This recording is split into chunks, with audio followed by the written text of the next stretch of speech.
This is ContactTalkRadio.com. Consciousness in action. And you are taking action into your consciousness by tuning into Contact Talk Radio. And on TuneIn.com, Ping.fm, and UpSnap Mobile. Contact Talk Radio.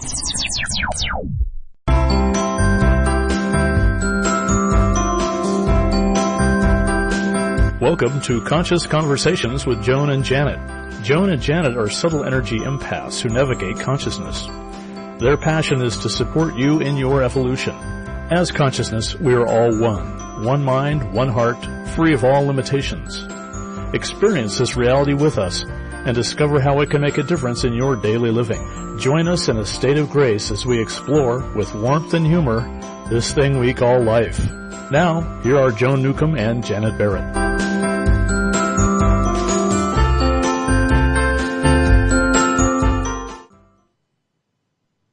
Hello, everyone. Welcome to Conscious Conversations with Joan and Janet. And I'm Janet Barrett this week, and I'm in Portland, Oregon. My partner, Joan Newcomb, is in New York, so hopefully she's listening to us from there. Today on Conscious Conversations, I'm going to talk with Stefan Cherich. He's an author, accredited psychotherapist, and counseling supervisor. He's in Hampshire, England, and he's been in full-time private practice for over 15 years. His passion is in education and has delivered trainings and talks on various topics, including depression, anger management, assault, archetypes, and psychodrama. He is facilitated with the Mankind Project UK and in the Hampshire community where he lives, Band of Brothers, which offers mentoring for young offenders. His recent book is The Penny Model, where he is explaining where depression comes from and how to overcome it with the use of metaphorical pennies. So we'll be interested to hear that. But in light of all the emotional terrain that's bashing around these days, Joan and I thought he would be very helpful in explaining some basics for us, but also about change and consciousness and how it all works together. So we'll talk with him in just a moment. So if you'd like us and want to know more, you can join us at our show website, www.consciousconversationswithjoanandjanet.com. And there you're going to find both information and our websites, Joan and myself, all our podcasts, past podcasts, which are great. Both Joan and I write blogs, and those will be there, about our schedules for meetups and then our personal sessions.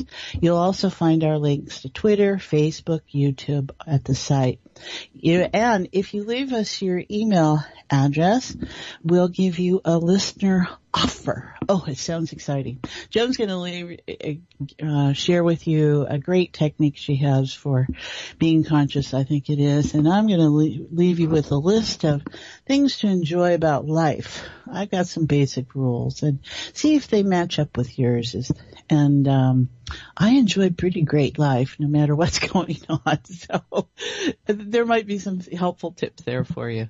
You'll see my information about groups. And if you're in any location from me, not in my Portland, Oregon neighborhood, you can join me on Thursdays for the Fuzzy Photon Playground groups that I offer, one at 10 a.m.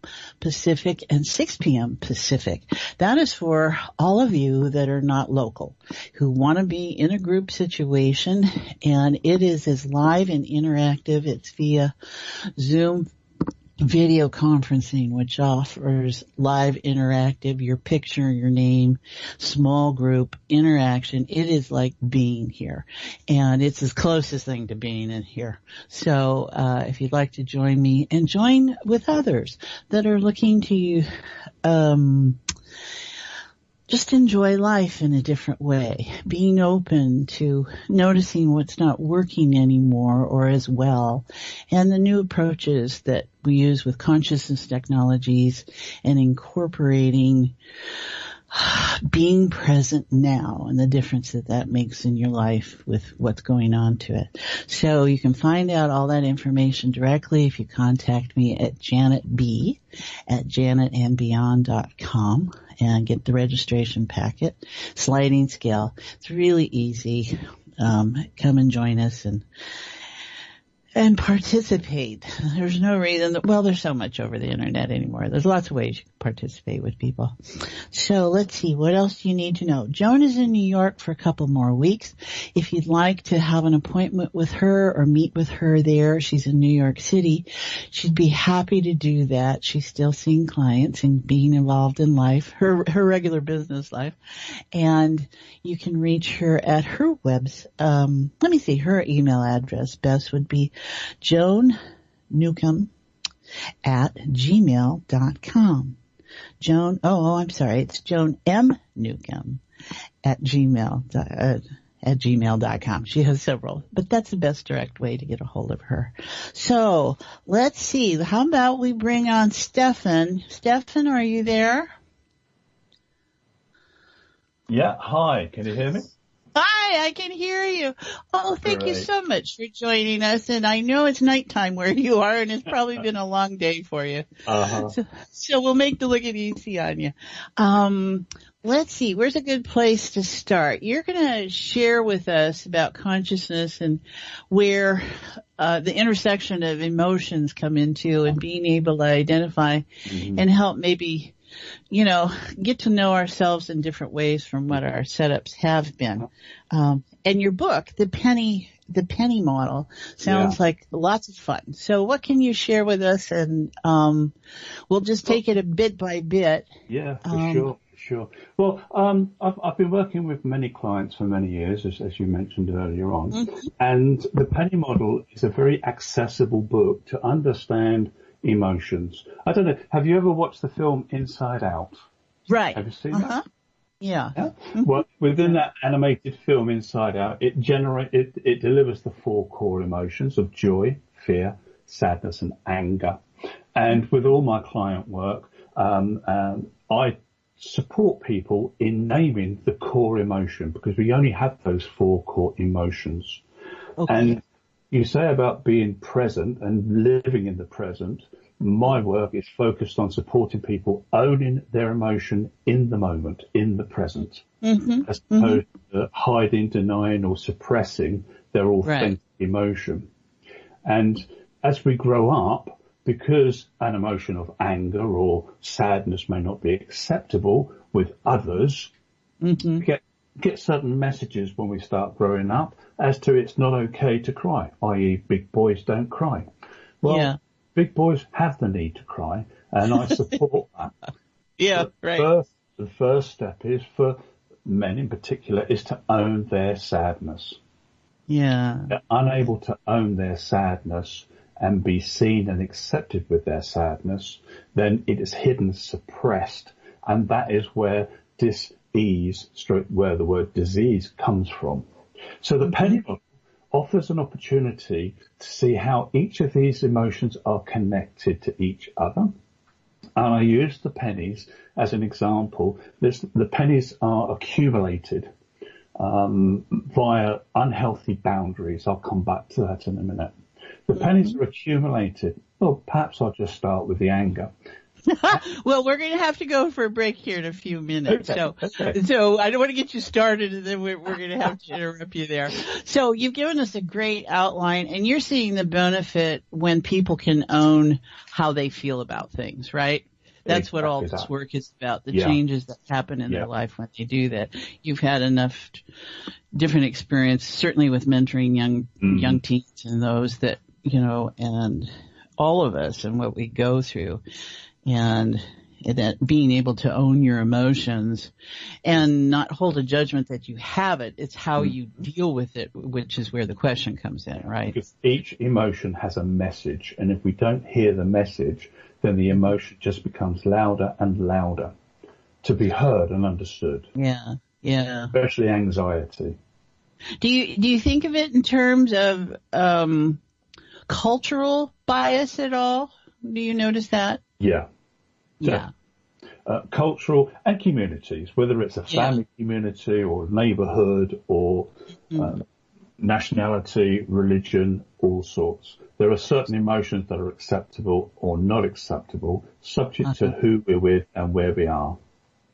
Wow, which really gives us a lot. So it's even more important to be aware of what is propelling us and what we're feeling, because then you respond accordingly, and not in a sense of hiding, but from being in an integrity and in the situation's integrity.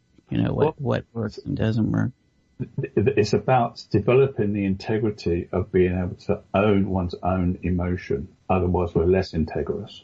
So a lot of people get signed off with anxiety or stress in work environments because they're unable to name the emotion and work with it when it's small.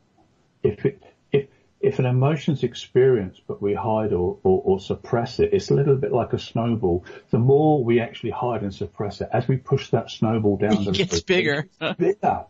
Yeah, and unmanageable.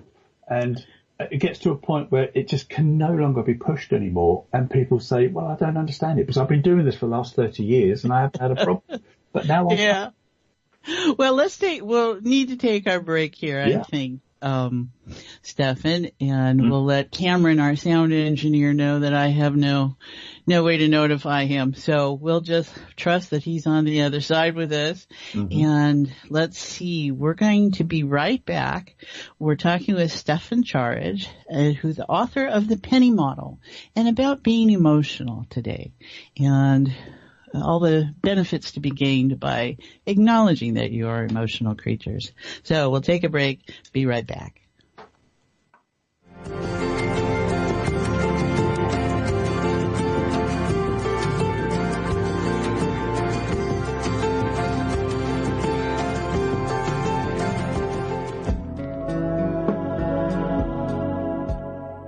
Would you like a fresh approach to the challenges you are dealing with? Take a journey into your enlightenment with Janet Barrett. Janet is a subtle energies empath, accessing the field of potential with warmth, humor, and support. She will help you to hear what your inner voice is saying. She will share with you how to appreciate who you are now and offer you new ways to understand and transform your issues. Reach her at www.janetandbeyond.com. That's janetandbeyond.com. Again, janetandbeyond.com. Transformation is possible. You can enjoy new outcomes in your current experiences. They can happen in the blink of an eye.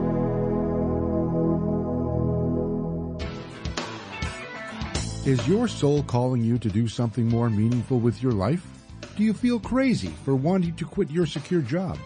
Perhaps you are waiting until you retire to do what you love. Maybe you are too daunted to follow your dream. If any of these match your life, then Joan Newcomb's Purpose and Passion Coaching Program is just for you. In just 12 weeks, you will discover who you essentially are and why you are here. Learn to live as your greater self and navigate with conscious mastery. Go to joan-newcomb.com. That's joan-newcomb.com for all of her coaching programs.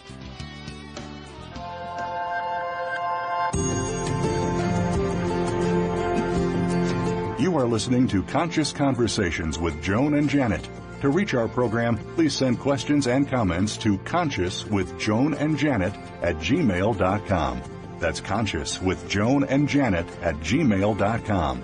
Now, back to Conscious Conversations with Joan and Janet.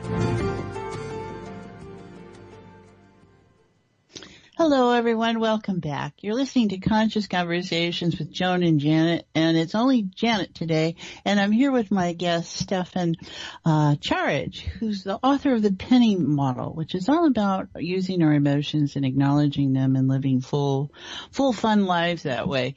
And I want to thank you, Stefan, for taking time to join us.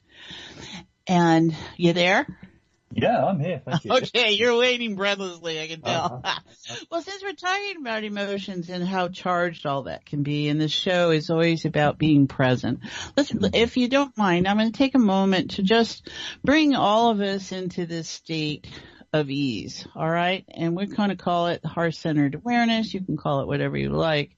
What I want to just offer listeners is, because this is always a wonderful engagement, and you never know where you're going to go to when you're in a conversation, to just appreciate being present. So just notice from a heart-centered place. You start with your physical heart, and just be an appreciation that you're breathing, that it's beating, that you are alive, and that might trigger enough just right there.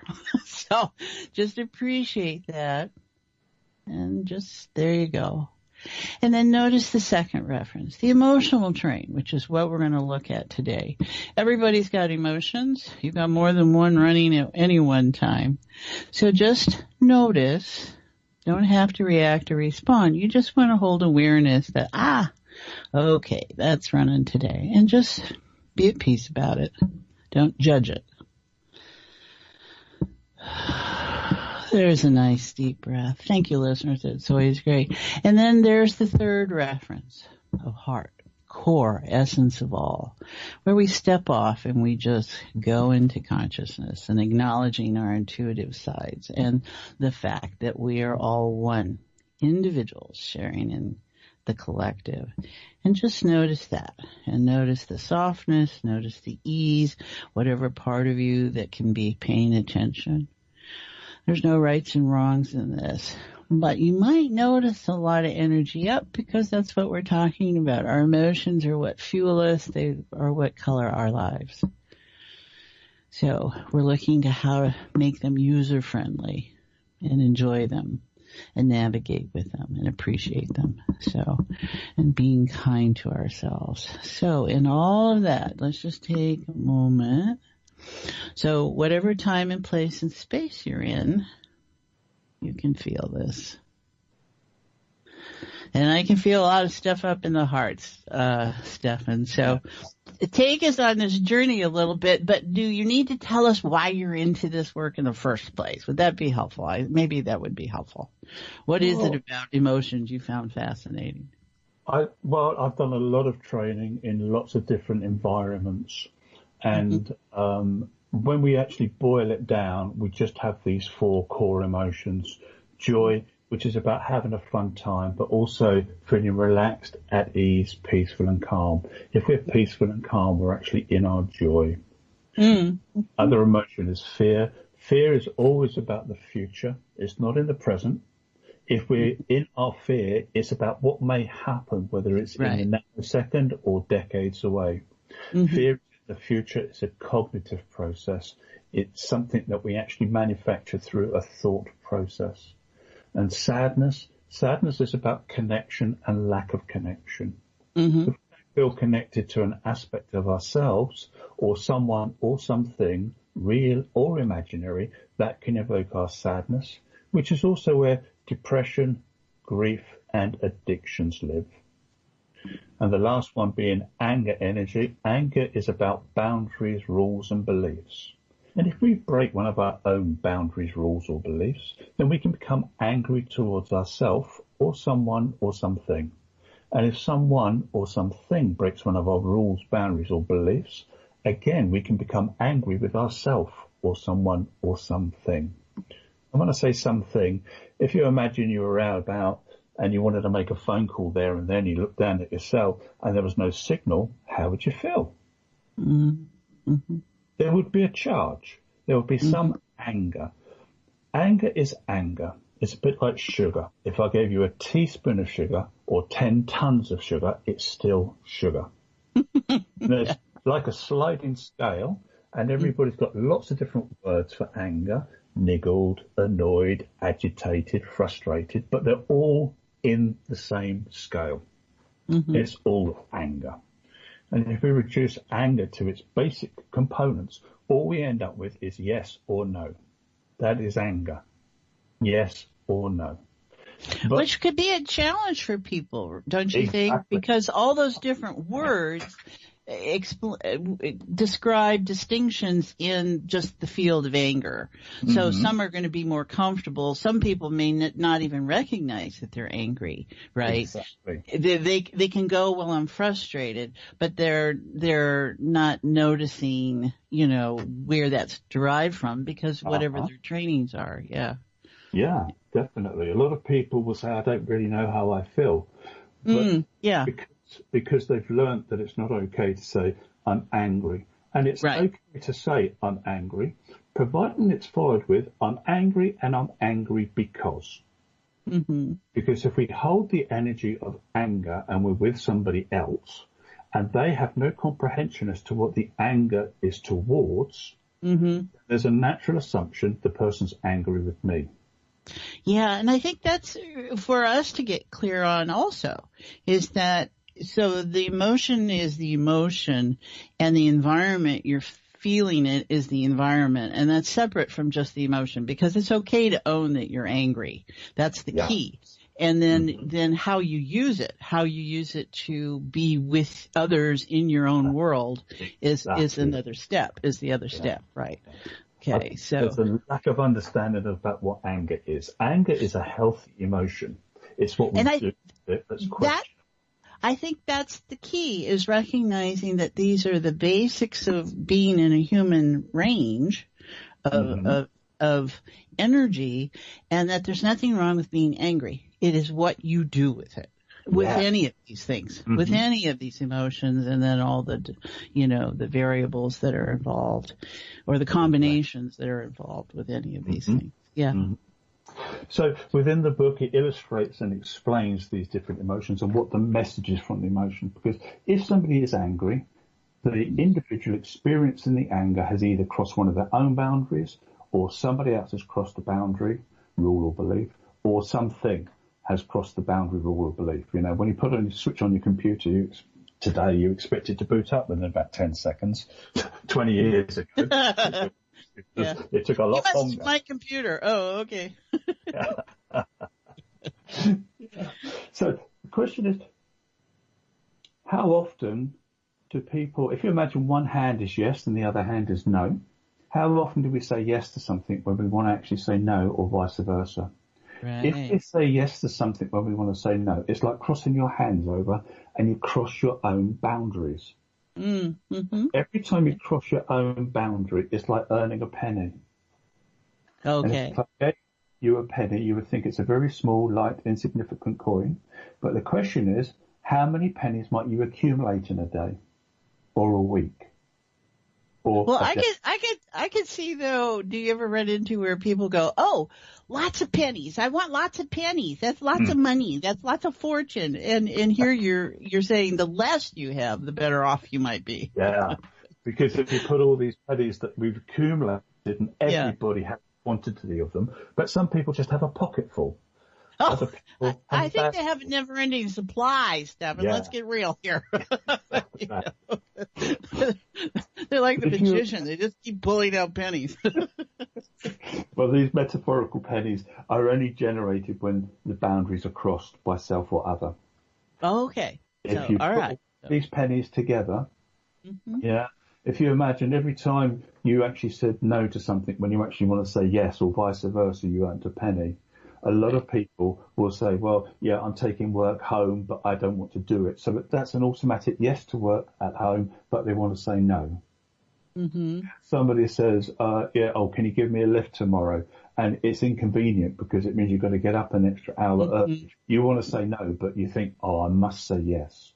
So the I must say isn't what's referred to as an introject. It's a message that's been pushed into little people. That are carried for many, many years. And these pennies become accumulative.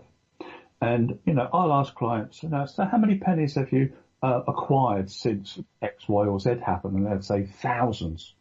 So what weight might there be if you put all those pennies together? And what would happen to your body if you were carrying those pennies 24/7? Right. And the truth is that we become suppressed, fatigued, and eventually depressed.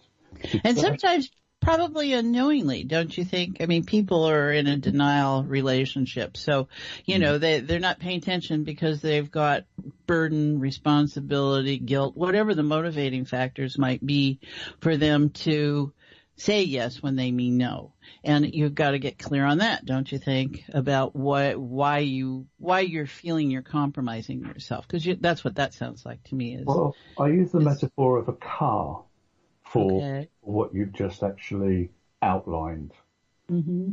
But the thing is that if people are carrying all these pennies, they physically don't have the energy to get out of bed or to do this or do that, and they become clinically depressed. Uh-huh. So some people will see their GP and get some medication, and I totally support that, but that's like borrowing a wheelbarrow to move these pennies about. It doesn't get rid of them. Yeah. Some people will reach for some spinach like Popeye to gain extra strength to carry these pennies. Mm-hmm. And indeed, if they keep accumulating these pennies, they have to get more and more spinach to be able to carry it and cope. Some people will explode, whether it's a little explosion or a big explosion. Mm-hmm. It's like trying to put as many pennies as possible in a cannon and then shooting them at someone or something or themselves. And those that self-harm shoot these pennies at themselves. And the ultimate explosion is putting all the pennies into a huge cannon and shooting them at themselves, which is suicide. Mm-hmm. It's people that commit suicide normally don't want to die. It's that they cannot carry the pain of this burden. Right. They want to get rid of the pennies in one go. Got it. Huh. Well, my mind went someplace just before you went there. Oh, I'll probably get back to there. So, and how did you get into this interest? I like the context. What's your personal relation? Did you have challenges in being expressive or connected, and then that led to this, or? Well, I've always found myself and believed myself to be a spiritual being. Okay. About 25 years ago, I went through some traumas and difficulties. Alert from Keynote. In my, do you want to keep this new document parrot? Sorry about that. There's a chorus behind you there in England. Okay. Yeah. I went through my difficulties and someone said... What if you muted is what it said. I love that. Okay. Yeah. Keep going. I can hardly wait for more.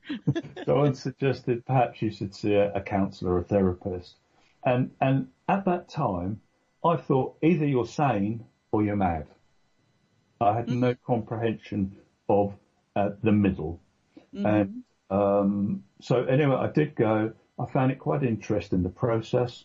And then whilst I was working, running my own business, I started doing some training in various areas and decided that this would be more of a career move and of interest to me because in addition to that, I did actually lose my brother to suicide about 30 years ago, which was a bit of a shock. And I had some of those interjects about, well, I should have done this or I should have done that and so on and so forth. And I didn't feel that I had the tools to help him or the tools to actually help myself. Mm-hmm. So that's what's really started me on my journey. And as I mentioned, I've had a lot of Gestalt training. I actually deliver those trainings myself now, and trainings within shadow work, which is down in Boulder. Yeah, down in Boulder, near Vegas, is it? Yeah. Oh, Colorado? Boulder, Colorado? Yeah. Yeah, that's in Colorado. Oh, north of Vegas, I think. That's it. So I did some training in shadow work, which was kicked off by Cliff Berry. Via a guy in the UK, which absolutely blew me away, which is more on a psychodrama type basis. And that actually helped support me hone my awareness of we only need really to work with those 4 core emotions as opposed to all the other words and the different diagnoses that there is in the DSM and such like, the diagnostic manual. Because it just becomes far more complicated. If we can get to grips with those 4 emotions, we'll be singing. Well, there's a lot that comes to mind, so I can feel those listeners' interest. There are lots of different areas. So maybe a couple of things I'm aware of is when you were describing how many pennies one was collecting, and in that what's been in the field that I've been noticing the last couple of days is the word overachiever. Mm-hmm. And that there's something that becomes, I'm in pain, and that we make it okay, and it's like I'm going to get more of it, right? It has some kind of quality to it that collects. And there's that. There's also the awareness. Where did it go? There's something. Oh, this is fun because I can just listeners, just notice, just take a moment, everybody, and just breathe. And just notice what might be stirred up or feels like it's, I really want to follow that. And that's great.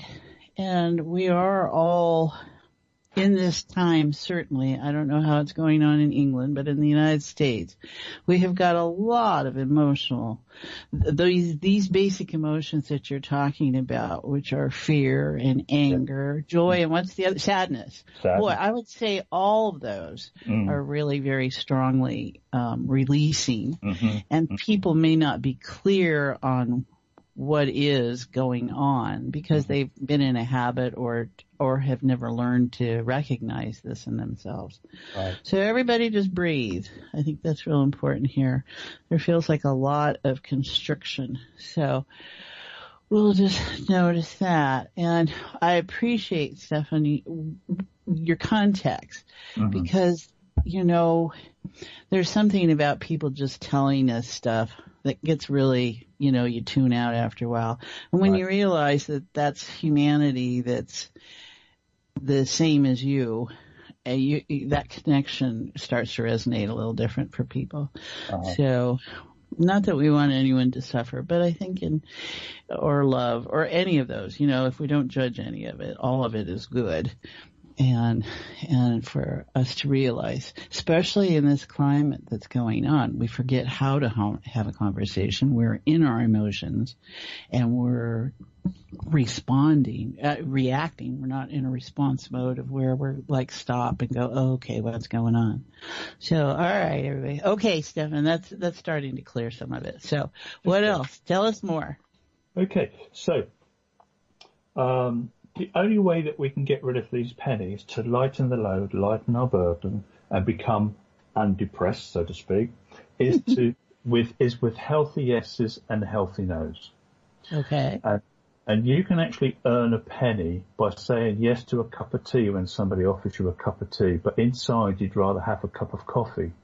But not wanting to confuse the person or have them judge you as being awkward or fussy, we find it easier to say yes to the tea. But that's an unhealthy yes, and that's another penny. So there's the neutral place, though, right, where what you're looking for is, I'm in a situation where they offer tea. I'm okay with that, even though I like coffee, right? And this is how you navigate this, as opposed to being stuck in resistance because, no, I only like coffee, and now I'm going to help her and make her feel better, and I won't feel better. And there's this whole conversation that starts getting engaged. So I like the neutral part because some of my teachings, I talk about everything as being a coin. Yeah, you've got one side, you've got the other side, and you've got the third side, which is the edge. It's the middle. So, there is the neutral, as in I really don't mind. But unhealthy yeses and nos and rah, aggressive anger, I liken it to be like a car. And if a car is stationary, it can't really cause any damage. If it's doing 5 miles an hour, it can cause some damage. 100 miles an hour, it can cause a lot of damage. Yeah. Difference is speed. No speed, some speed, or a lot of speed. What does a car need for speed? I presume gas. Yeah. Some kind of spark. Gas. Something sparked that motor. You can have lots of sparks. If you haven't got the gas, it's not going anywhere. It needs fuel. Right. And the fuel of anger is too much fear, too much sadness, or the flip side, the other side of the coin for joy, which is jealousy. Okay. Fear is like rocket fuel. Generates a huge amount of speed in a small space of time. Petrol is more like sadness is more like petrol. And jealousy is more like paraffin. It works, but not very well. So the more unhealthy choices, I've got to do this because, even though I don't want to, is normally fear-driven. Now, some people will say, well, sometimes it's my sadness and my fear and my jealousy, and that can be true, but one will be bigger than the other. And if we can... Go on. Yeah, go. I'm sorry to interrupt. What comes to mind is when they get mislabeled, intentionally or unintentionally. When it's fear and people call it, the rally cry of some bias or something, and we don't have the awareness to make those distinctions. Yeah. And this is where some therapy can actually help. So I had a client literally today, and he said, I was very angry with my wife because she put a new photo. She had a new photo on Facebook. She'd had her hair done and makeup, and she looked really nice and pretty. And one of her exes commented on Facebook. So he said he was very angry when he got home that she'd done it. So it was slowing it down. And I said to him, so would you have been angry with your wife if the ex didn't put the comment on? He said, no. I said, so you're not actually angry with your wife, you're angry with the ex. Oh, yes. So actually placing the anger, so he could have come home and said, no, I'm very angry because Harry, commented on your picture on Facebook. Then it's placed. But it took a sideways turn and his anger was expressed towards his wife. Right. Why did you put the photo on? And so that's a fear driving, a fear of the consequences or possible relationship or something, rekindling or whatever. He had a fear, and that fear fueled his anger to be aggressive to his wife.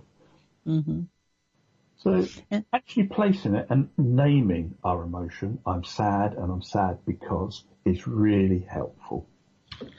I tell you, there's so many times when I'm in my own awareness and of me and my world, and I've been married for 40 years. So, you have that partner to interact with all the time, but also among other people, when you finally get up, if it is the courage or whatever position you take and name, I'm hurt, how the other reacts to that.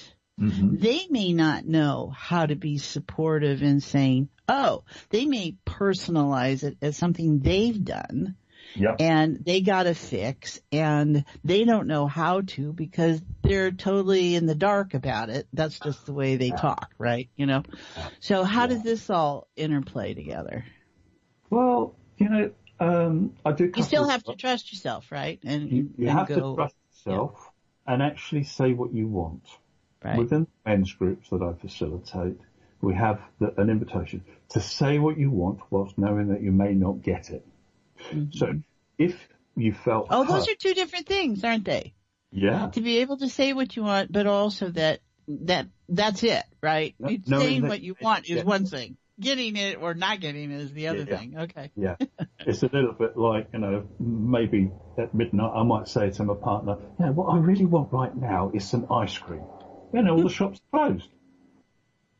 But naming it, then my partner knows that that's what my want is, even though I can't get it.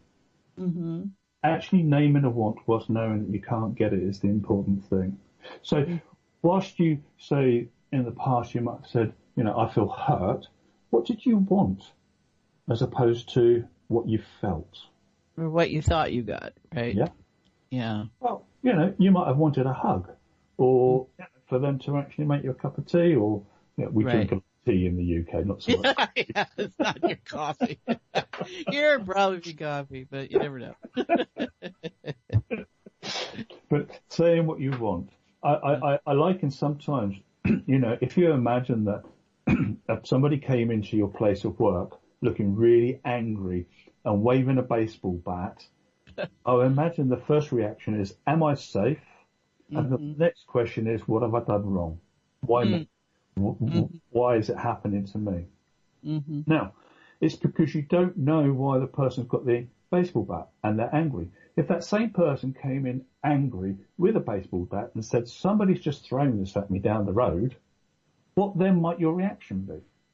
Maybe a little different. I would, yeah, right. It would be, more engaging. You'd be able to, there you go. I was trying to find the word. how can I help?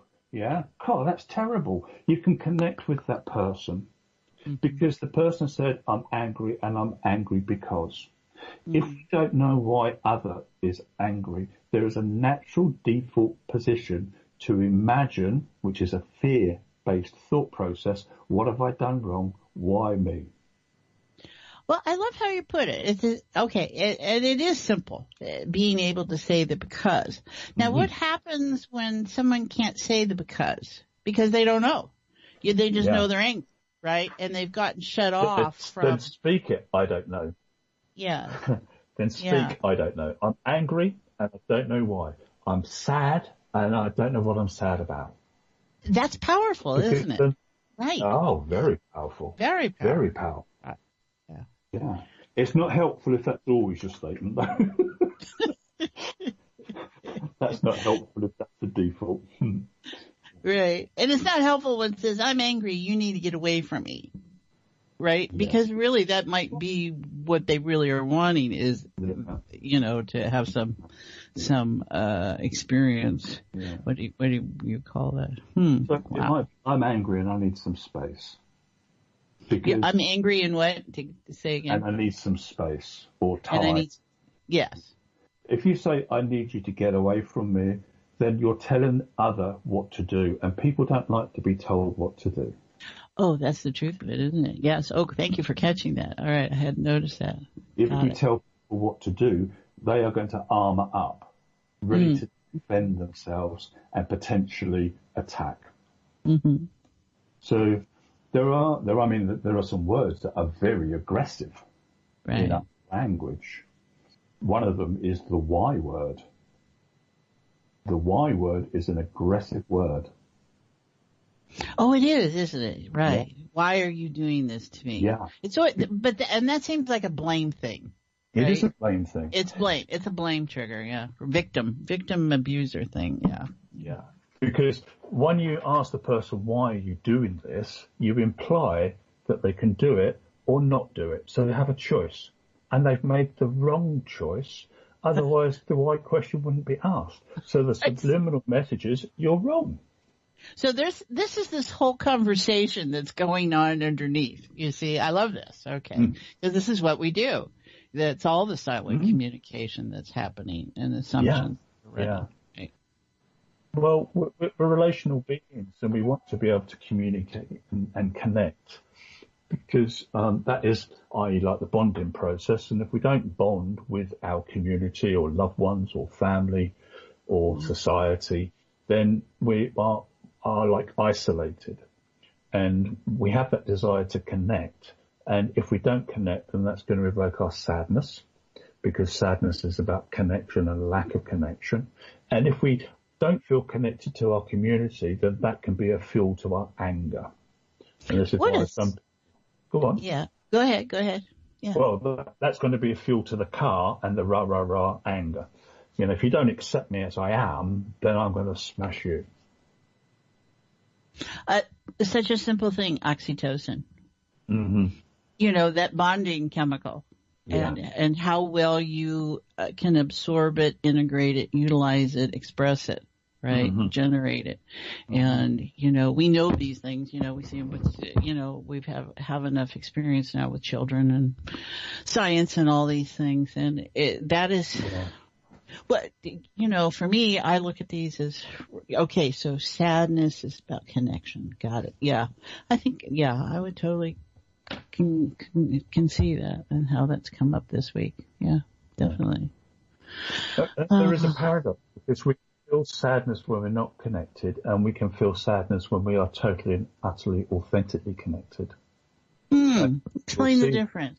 What's the second one there? That's interesting. Well, the second one is if you watch any of these sort of talent shows and somebody sings their song, and they feel totally connected with the audience and the judges, and they're getting the positive feedback, their sadness just bubbles up because they feel totally seen and connected with who they are and where they are. Oh, isn't that interesting? Mm-hmm. Wow.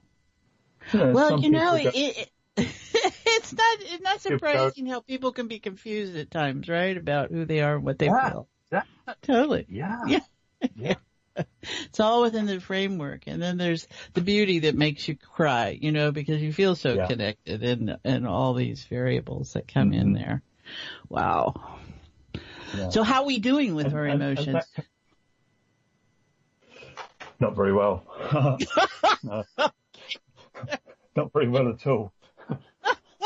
So where do we start it? Obviously it has to start in a family situation or wherever one learns about being, human and appreciating these qualities and their spiritual and as consciousness and having a human experience.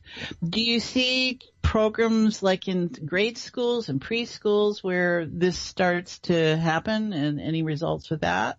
Oh, this for some people it can be pre-birth. Yeah, right. Because it's about the belief system. I have one client that believed that even before he was born, he had a visitation, and he contracted with the visitation that he was not going to have a good life. Okay. So some of our work is, with him is to actually challenge his belief system and undo what is referred to as a fixed gestalt. Because he has this belief, so he pre-configures and sets his world up to be rejected. Right. So that's the power of belief and being and the difference in the two. Right. So, got it. Things in the world, in the universe, a belief. Because a belief can motivate and bring about some form of action, either positive or not positive. So are there programs in schools in England? I don't know how much our there is work, here.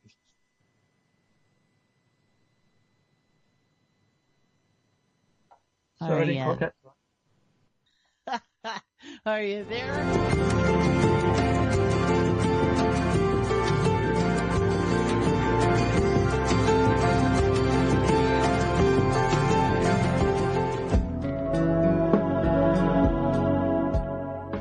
Would you like a fresh approach to the challenges you are dealing with?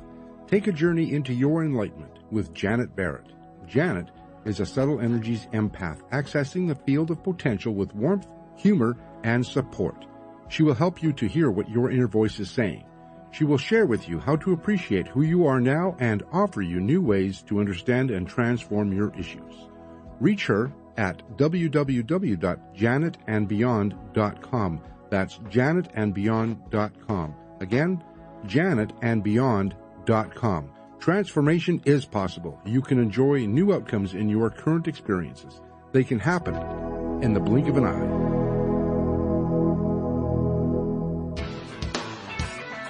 Is your soul calling you to do something more meaningful with your life?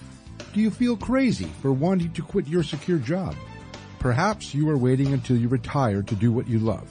Maybe you are too daunted to follow your dream. If any of these match your life, then Joan Newcomb's Purpose and Passion Coaching Program is just for you. In just 12 weeks, you will discover who you essentially are and why you are here. Learn to live as your greater self and navigate with conscious mastery. Go to joan-newcomb.com. That's joan-newcomb.com for all of her coaching programs.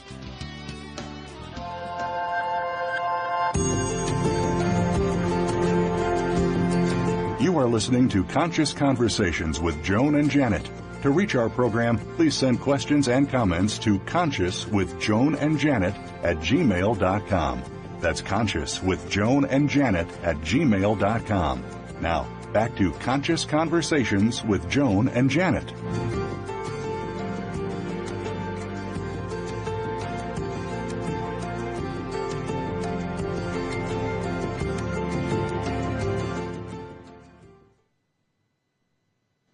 And we're back. Thank you. You've been listening to Conscious Conversations with Joan and Janet, and I've been your host this week, Janet, with our guest, Stefan Cherridge, I'm sorry, I mispronounced that, who's the author of the Penny Model. And we've been talking about emotions and what you do with these things and how we use them and what goes on with that.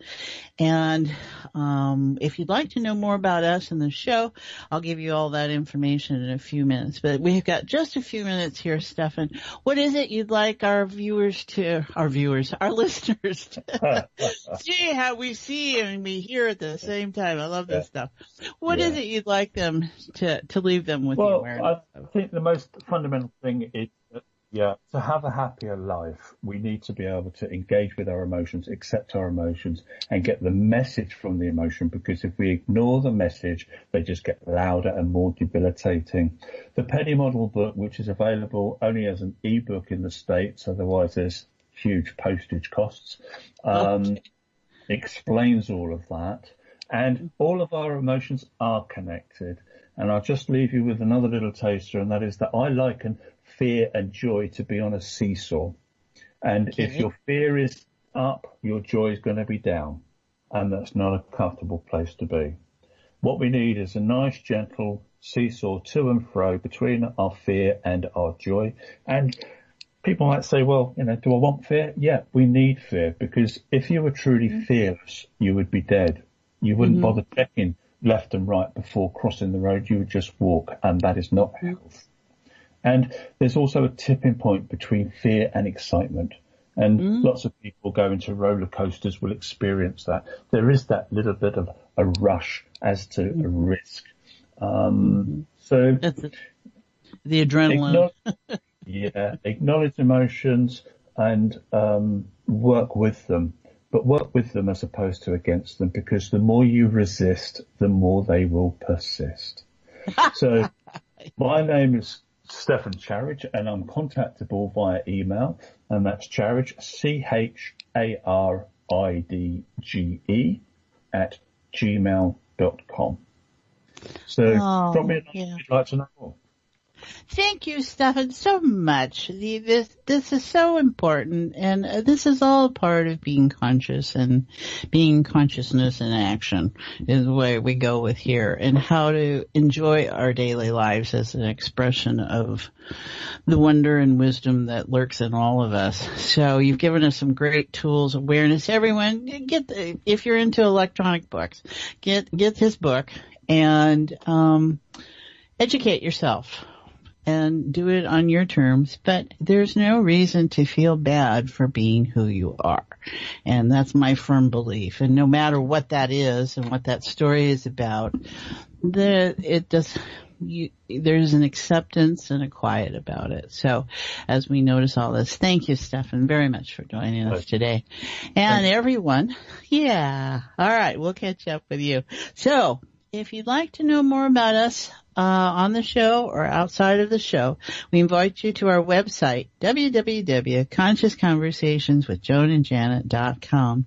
You'll have all our old podcasts will be there, our blogs. Both Joan and I write each week, myself on Mondays, her on Fridays, about what we're experiencing about life with our groups, our clients, and just what shows up within ourselves every morning when we wake up. So we're all one in this field. That's the way we hold it. So that's why we can feel all of this and yourself in it and how that all interacts. And so information about the blogs, about our meetups. I do them here in Portland, Oregon, Tuesdays and Thursday nights. Tuesday evenings and Thursday afternoons here in Portland. Time's a little moving around here. Sorry, fellas. And Joan does those in the Puget Sound area, all over. She knows every library, I think, up in the Puget Sound area of Washington. So you can join her at any of those. And contact us. You can, at the website, you'll find our Twitter, Facebook, YouTube links there. And get our listeners offers for signing up and you'll get my, I think there's 13 things that will enrich your life, and Joan's got a great technique there for enjoying yourselves. And also my groups, Fuzzy Photons, Thursdays via Zoom video conferencing, live interactive. It is like being as close to being here in groups. Stuff happens. Always the profound shows up, the sacred, the calm, the peace, and humor. Great humor. We appreciate that. So join me there. You can at my email address, janetb@janetandbeyond.com for that registration packet. And it's offered by sliding scale. So there's no reason to feel disconnected anywhere. No sadness about that. And Joan's in New York. She'll be there for another week or so. You can contact her at her, email address,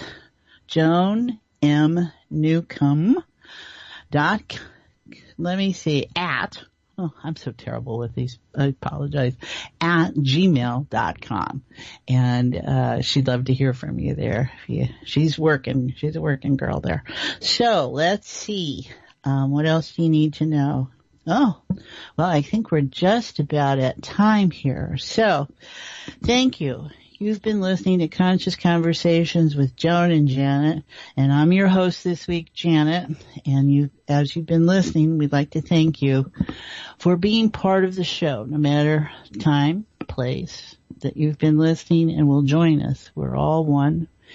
Consciousness evolving, consciousness expressing, and consciousness in a state of delight. Thank you all. Bye-bye.